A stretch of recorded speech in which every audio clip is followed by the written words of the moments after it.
Hello, welcome to this course, We're All Tech Librarians, Digital Literacy. If you're viewing these in the order listed on the endorsement program website, this is probably your first module in the We're All Tech Librarians set of classes. And we've called this section We're All Tech Librarians because I think sometimes we get into libraries because we love books and reading, we love literacy, maybe we love supporting our community engagement and programming.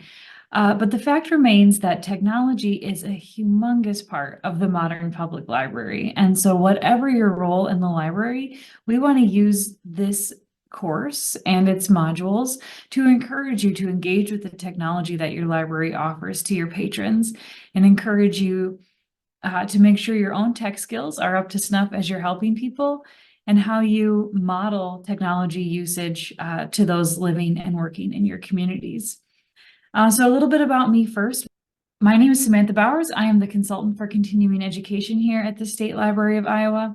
You may have seen me in other endorsement program coursework or in other places around the CE program here at the State Library. I have been teaching on information literacy for a long time in my professional career, and as we're going to see in a couple of slides, information literacy very much related to digital literacy, especially as we're recording this. It's 2024.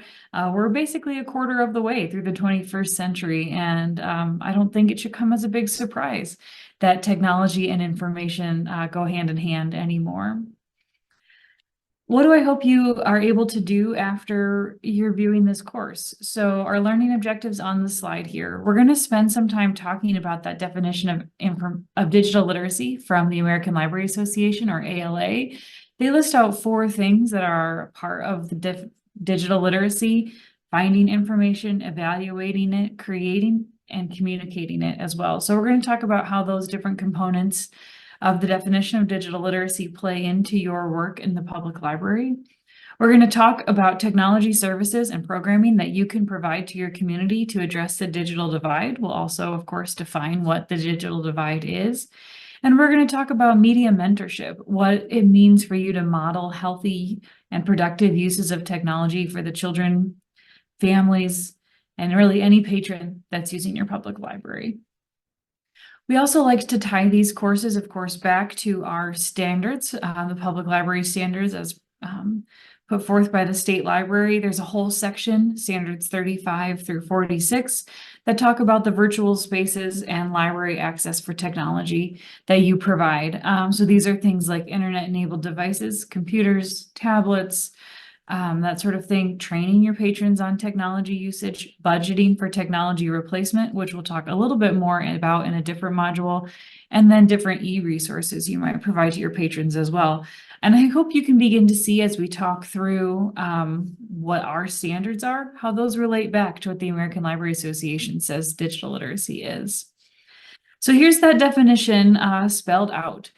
The American Library Association says that digital literacy is the ability to use, and I bolded that phrase, and we'll talk a little bit more about what that ability to use looks like, but it's the ability to use information and communication technologies to, here's those 4 things: find, evaluate, create, and communicate information. And this requires both cognitive and technical skills. As I was researching for this module, I did find a few other elements of definitions related to digital literacy that I want to take some time to spell out. This one from the American Library Association, very simple, very direct. But to round it out a little bit, I did find a definition which said digital literacy is defined as skills enabling one to participate fully in the global digital society. And I love that, participate fully. We can think about some patrons we might have on the fringes. Perhaps they are older, perhaps they're younger and just learning technology and learning what it means to be safe online. And they could be any age going through that process, of course. Maybe they're an English language learner and struggling with some of the verbiage around technology and technology usage. But what it means to be a full participant is, I think, a little bit nebulous, but also really what we're helping people do when they talk about when they think about how they can use technology. Are they comfortable? Are they trained? Are they safe? Another academic study I read talked about how digital literacy is the shifting nature of reading and writing when mediated by the internet. And so, of course, being able to read words, being, actually literate is a piece of this, but what does it mean to do that on the internet? And I think that's where some of what the American Library talks about evaluating comes into play. So we begin to see how information literacy and media literacy feed all into this definition of digital literacy. So not only can you read the words on the screen in front of you, but do you know that they're the right words you should be reading on that topic? Is it a good website? Is it the right source to be evaluating against whatever information needs you had? UNESCO, which is a United Nations agency related to education, art, science, culture, talks about digital literacy as the ability to access, manage, understand, integrate, communicate, and evaluate information safely and appropriately. UNESCO ties it back to the ability as well that so often comes with being digitally literate is the ability to function fully in a modern workplace, that you can use the technology you need to use in order to do your job well, or perhaps start your own business. And they too tie it back to media literacy, information literacy in general. It also is probably worth pausing at this point to talk about why we're talking about digital literacy in a public library setting at all. As I mentioned at the top, sometimes we are in public libraries because we love books or we love our community, and we're there for the programming, or we're there for the literacy training, the engaging people with books and content that they love. I love this quote from the National Council of Teachers of English, NCTE, which says, "As society and technology change, so does literacy." And so in other words, if you're just hanging out in the public library because you want to connect people to the books that they love or the content that they love, so much of that starting now and going forward is going to mean helping people be able to be digitally literate. You can't, in other words, exist as a literate person in this day and age, which again, it's 2024 right now, without helping them understand technology. I also think that the public library is a hugely important place for digital literacy, given its role as an education hub for all ages in our community. And we talked about this in the Library Foundations modules.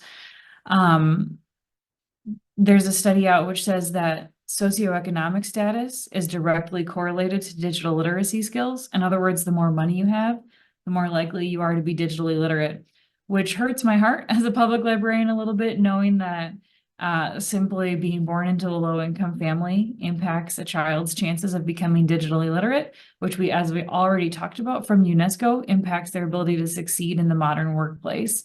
And so libraries have always been about closing gaps, about providing people the education that they need, and digital literacy going forward, one humongous way to do that. And so this brings us back again to the definition of digital literacy from the ALA, which starts with that phrase that being digitally literate is the ability to use information and communication technologies. And so I wanted to pull out this quote from the American Libraries, from the Public Library Association, which did a survey back in 2020. So again, kind of during the pandemic. As of right now, they're in the process of updating it. I don't have the new numbers. I suspect they'll be pretty similar to this, though. But they did a survey of over 9,000 public libraries across the country, representing rural, suburban, and urban. And you can see from this list on the screen that more than 88% of them offer some kind of formal or informal digital literacy training. So formal class could be something like, hey, come to the library at 10 a.m., bring that e-reader you just got for Christmas, and we're going to do a training on how to use it. Informal digital literacy program would be, oh, hey, Sue, I'm glad you stopped by with your new phone. Let me show you how to get the Libby app downloaded. It's just a one-off. It's not a dedicated class or instruction time. But these are the kinds of things that libraries are doing that formal and informal training on.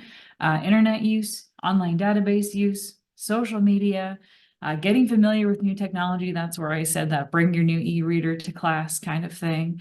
But then, of course, also we get into some of these other things that are a little bit further down that definition of information literacy, training people on how to create and communicate information, create information through 3D printing, building a website. Building a website also goes to communicating information, using social media.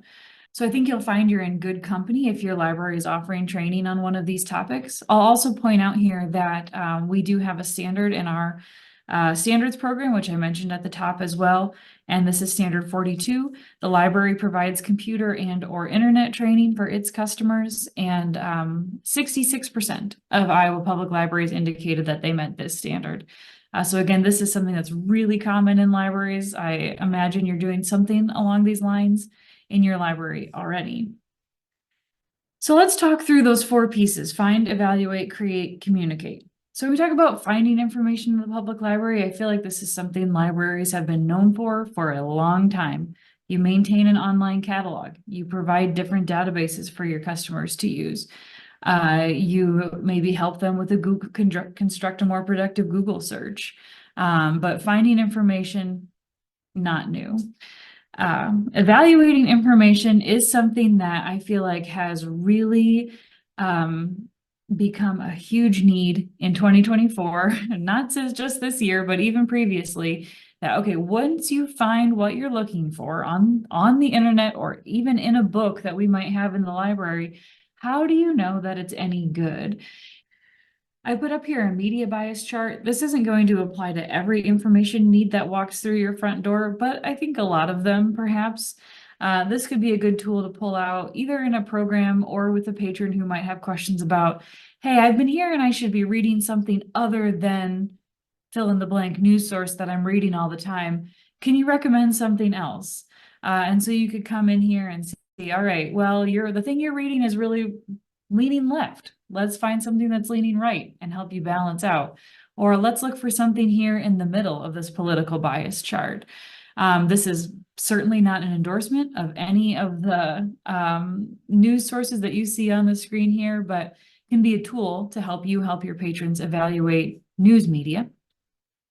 For other kinds of media, this is, forgive the acronym, this is the CRAP test, and it's something that I've used with students evaluating information for a long time. CRAP stands for currency, relevancy, authority, accuracy, and purpose. So by currency, you can see this up here. Is this timely? You might be looking at news from 2016 here. Let's look at the date and try and find something more up to date. Or you're looking for information on diabetes, but I'm finding that this website hasn't been updated in the last 5 years. Why don't we run a new search and see if we can find something more current? All right, is it relevant? You're looking for information on a particular topic, but you found something related. It's not the exact topic. Let's reframe our search and see if we can find something a little bit more applicable to your question. Authority. This is where we begin to look at things like the domain number letters at the end of a URL. So this is a .gov. I think we can trust this one. This is a .com. It exists for a commercial reason. I'm not saying it's good or bad, but it may have a particular slant.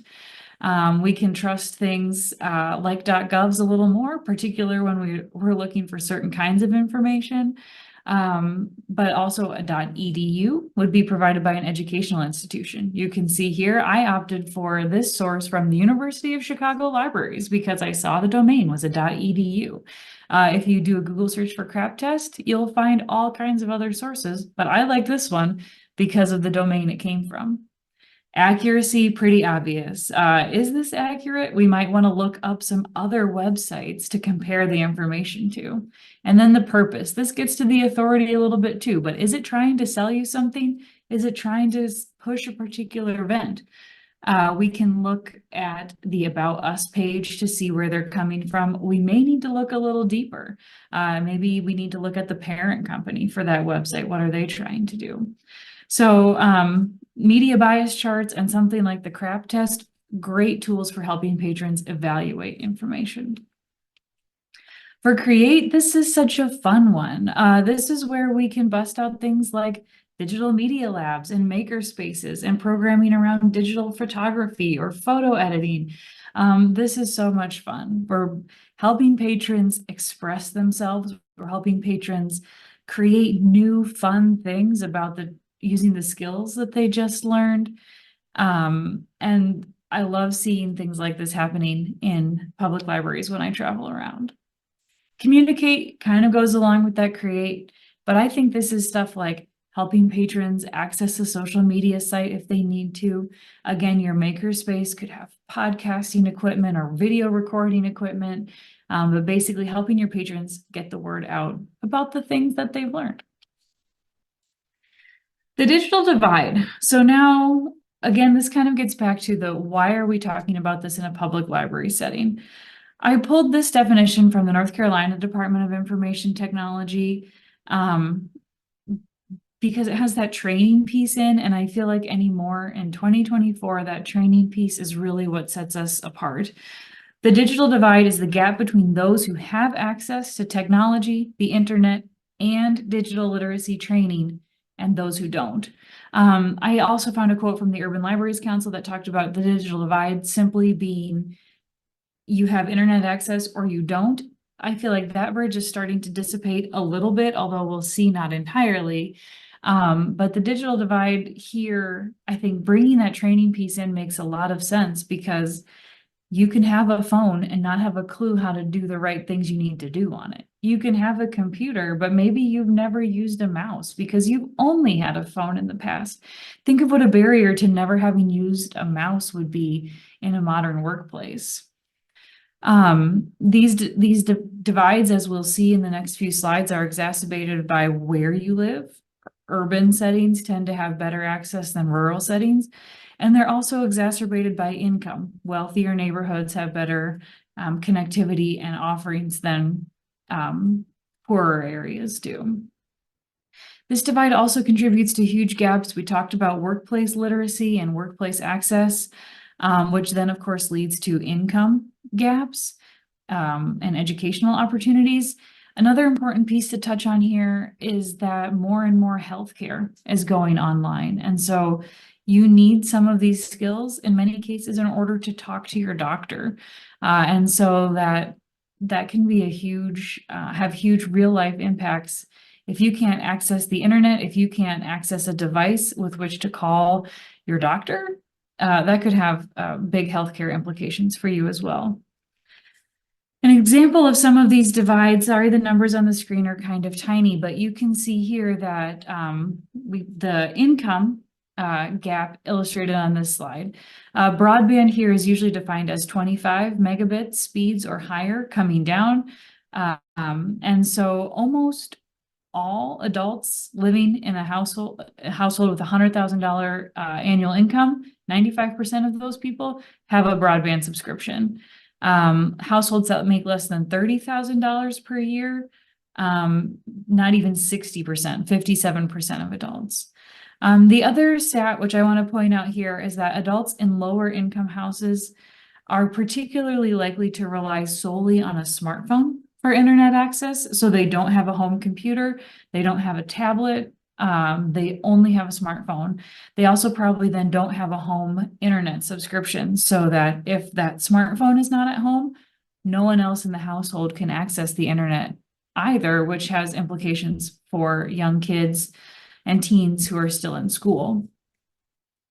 This is a map from the Federal Communications Commission showing fixed and wired wireless with 100 megabits download speed availability in Iowa. You can see in general, it's not horrible. There's been some big initiatives around the state from large and small internet service providers to do a better job of allowing some of these broadband connections in our state. It's still not perfect. I think you can see it sort of roughly tracks to our more rural areas have less broadband. In this map, the darker the color, the better the availability of broadband.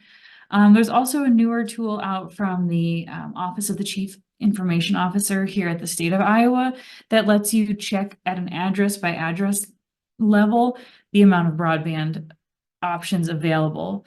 Of course, that doesn't mean that they're necessarily affordable, but you would at least be able to see if there are service provider options. So if you've got a family or a patron who's in your library saying, my home internet is horrible, I don't know if I have a better option, you can use that map from the Office of the Chief Innovation Officer to look up at the address level. I want to go back to this comment we made about low-income housing being particularly likely to have residents who provide solely on a smartphone. So this is 5G availability around the state. And again, you can see some pockets where there is not great 5G availability, which means speeds are slower. So if you are relying only on that smartphone, it's going to be very hard to do some things online that you need to do. Again, this map from the Federal Communications Commission, the FCC. Changing gears a little bit to get at that last learning objective we had, the Association for Library Services to Children, or ALSC, ALSC, a division of the ALA, talks about media mentorship in this way, and forgive me while I read off the slide. Media mentors actively engage children and families interacting with digital media provided within the library context, both guiding through positive and efficient uses of technology and modeling how they can support children's digital literacy development outside the library. And so this is particularly in the context of serving younger patrons, kids and teens, but I think this applies across all ages. I came across a study that talked about how older patrons perceive the library as a safe place to ask questions and experiment with technology, just in the same way that young patrons do. So whoever is in your library, you have so many opportunities to show them safe, efficient, effective ways to use technology, whether that is as simple as, hey, here's how to do a Google search, here's how to set up a Gmail account, here's how to evaluate that website you just found. These are all ways for you to say, technology is all right, and it's a tool, and here are ways that we can use that tool. And as a librarian, you have a great role in your community to play in doing that in healthy ways. I want to just show this again from that PLA survey, talking about the kinds of technology that might be in your library for you to use and model. We'll talk about this a little more in the next module as well. This could be anything from a color printer to a 3D printer, maybe assistive technology. So someone who's perhaps newly disabled needs to learn how to use a screen reader. Library, a great place to experiment with that. Virtual reality headsets. I just heard a great story about a library who bought a virtual reality headset, not that fancy, and was able to take it to a church group who was studying sort of the geography of the books of the Bible. And she found a video kind of walk through the streets sort of setup, and she could take that virtual reality headset to the church group and let them virtually walk through the spaces that they were studying as part of their Bible study. This could apply to any classroom as well. All right, you just studied ancient Greece, let's walk through Athens. So sort of modeling the efficient and effective uses of those technology, a great way to be a media mentor in your library. If you've got patrons who are really feeling like, I just need to start at square zero, I don't know anything, these two resources on the screen are great places to direct people to. digitallearn.org is from the Public Library Association. And then I also love North Star Digital Literacy, which is from a group based out of Minnesota. But they both have great hands-on resources for you to take your patrons through if they need some pretty directed help. Also, if you're watching this feeling like, wow, I couldn't manage that technology, I couldn't teach anyone that technology, I can't manage it myself, maybe you need to spend a little time with these resources so that you can be really comfortable. We talked about in the customer service module that being competent, especially with regards to technology, is a great way to increase customer service skills and satisfaction in your library. And so these are some great tools as well. With that, I'll conclude. My contact information up on the slide. Again, I'd love to connect with you if you have questions or concerns about this topic in your library. Thanks so much for viewing.